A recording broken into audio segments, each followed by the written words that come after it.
we're going to ask you both to give your closing statements, but a voter watching tonight may agree with both of you on many things. Right. They want Rick Scarborough replaced, they want Democrats to compete, and they want the strongest nominee for November. In 3 minutes, make your closing case. Why you, why this race, and why now? Kelly, we'll start with you. Tonight you've heard a lot about what sets my opponent and I apart. Our perspectives on the issues, our approaches to leadership, and our motivations. In the overlap where our policies align, our lived experience and our stake in the future could not be more different. And as a working mom trying to run a household and raise a daughter in this district right now, the actions of our legislature are poignant and painful. And I found that that personal pain is the best motivator for driving a person to work urgently and relentlessly for a solution to end that pain. That urgency will come through in the way that I lead as your state representative. And I want to reiterate one thing. When it comes to legislative experience, Ann and I are both on equal footing. We both have none. My opponent likes to tout her experience with the local party, but that experience neither endows her with the right to the seat, nor does it assure that she is ready to lead on the floor of the General Assembly. Ann lost against Rick Scarborough 32 to 67% in 2024, and her experience has not changed substantively since then. When we can't rely on her experience to win an election, it isn't her experience that we need to be talking about. I'm not a party insider, and that is the point. I bring real-world problem solving, the kind I use every day at work, instead of years of political maneuvering.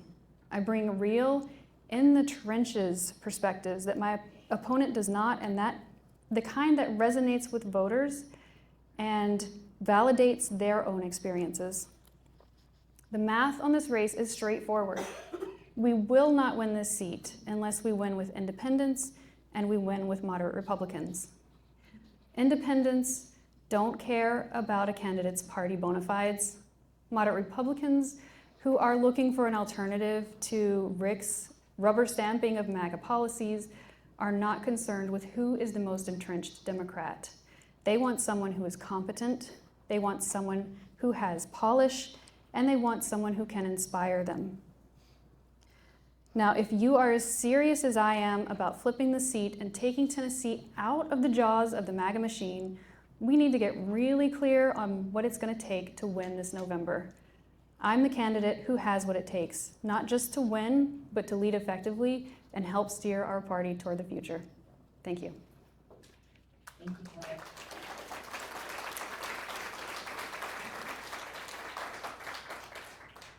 Thank you, Anna, for moderating this debate.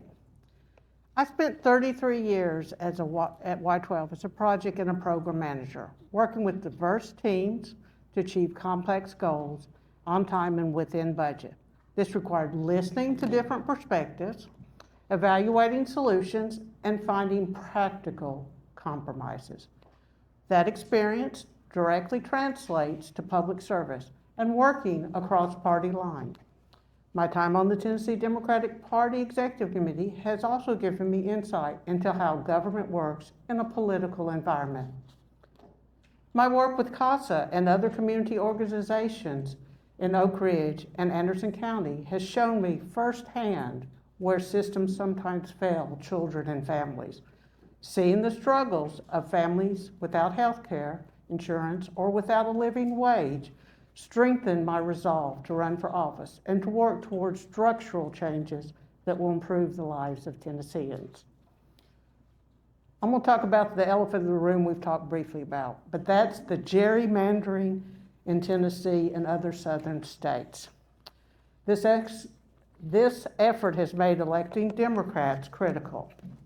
While the claim is it's partisan gerrymandering, we are returning to a Jim Crow South where Black and brown minority voters are not allowed access to the ballot.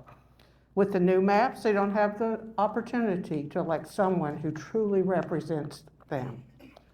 And remember, women, once they get done with Black and brown voters, they're going after us. When I moved from Pensacola, Florida to Huntsville, Alabama in 1964, my mother went to register to vote. They tried to make her pay a poll tax. They didn't make my Yankee dad didn't try to make him pay one 2 days before. She went in with 3 children in tow to the judge to get a court order. She would be livid about that right now. She died in 2009. She was and continues to be my inspiration. Rick Scarborough has showed us who he is with his votes.